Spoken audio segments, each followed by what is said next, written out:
Bismillahirrahmanirrahim. Assalamualaikum warahmatullahi wabarakatuh. Selamat datang di sosialisasi mengenai keselamatan dan kesehatan kerja.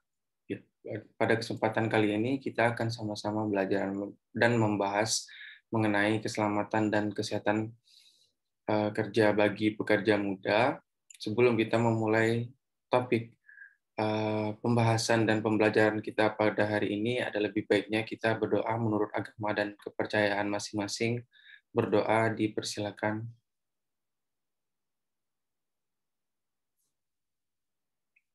Iya, sudah cukup. Baik, kita langsung saja menuju topik kita mengenai keselamatan dan kesehatan kerja bagi pekerja muda. Nah, sebelumnya apakah yang dimaksud dengan pekerja muda? Pekerja muda menurut Perserikatan Bangsa-Bangsa atau PBB mendefinisikan bahwa kaum muda sebagai orang yang berusia antara 15 dan 24 tahun. Kelompok ini itu mewakili lebih dari 15% tenaga kerja di dunia yang mencapai sekitar 541 juta orang. Berdasarkan International Labour Organization tahun 2016, yaitu suatu institusi yang bergerak di bagian keselamatan dan kesehatan kerja.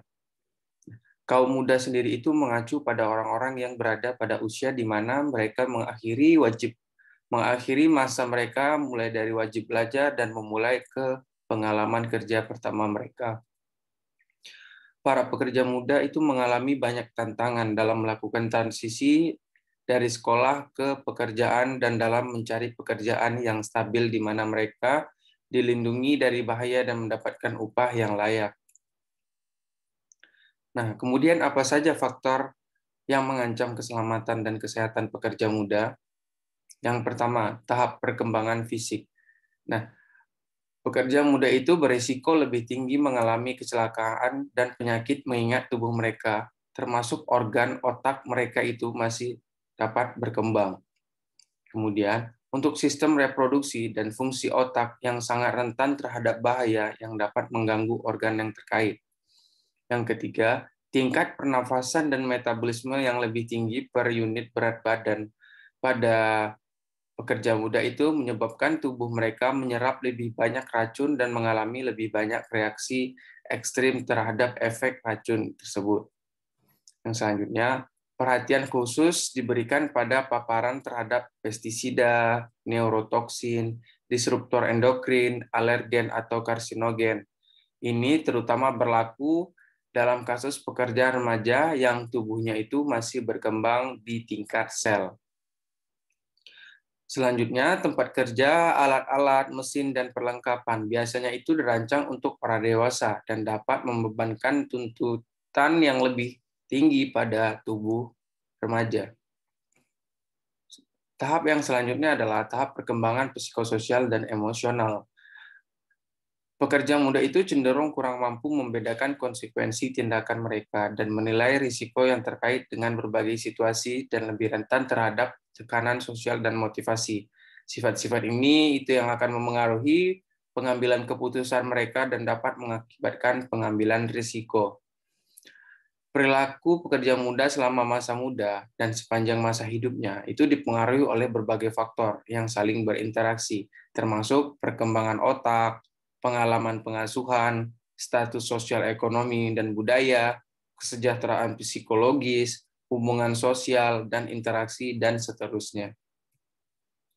Nah, untuk tingkat pendidikan bagi pekerja muda itu tampaknya memainkan peran yang penting dalam transisi mereka ke dalam pekerjaan yang stabil dan layak bagi mereka.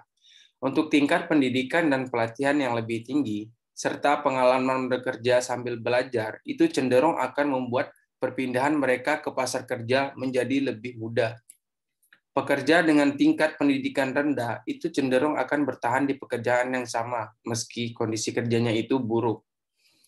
Untuk pekerja dengan tingkat pendidikan yang lebih tinggi dan memiliki pemahaman yang lebih baik tentang keselamatan, itu sangat mematuhi prosedur keselamatan dan mengalami lebih sedikit untuk kecelakaan dibandingkan pekerja dengan pendidikan yang kurang atau lebih rendah.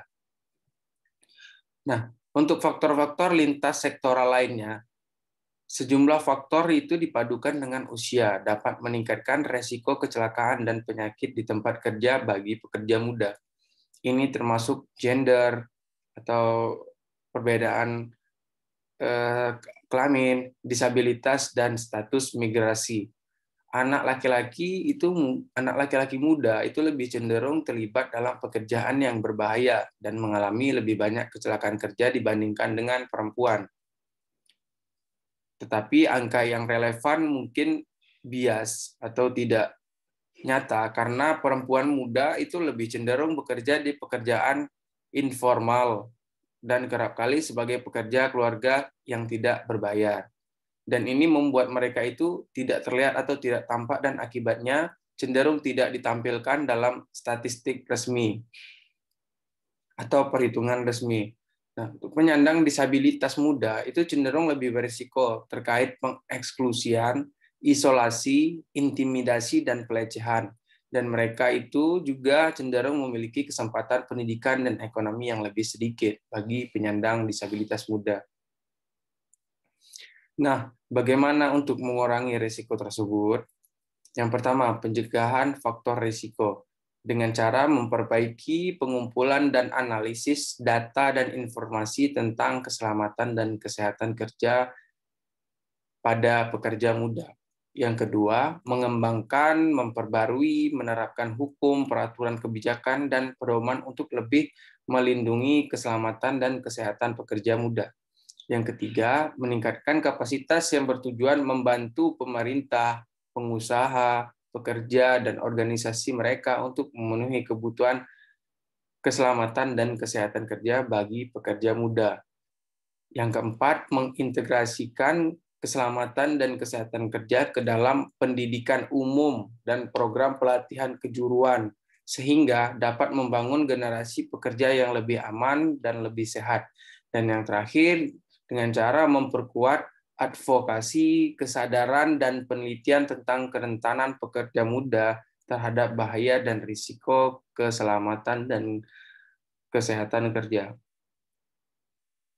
Baiklah, sekian yang dapat saya sampaikan di sosialisasi pada hari ini. Apabila ada kesalahan dalam penyampaian dan ada kesalahan dalam perilaku dan tingkah laku, mohon dimaafkan. Lebih dan kurangnya saya mohon maaf. Wabillahi taufiq wal hidayah. Wassalamualaikum warahmatullahi wabarakatuh.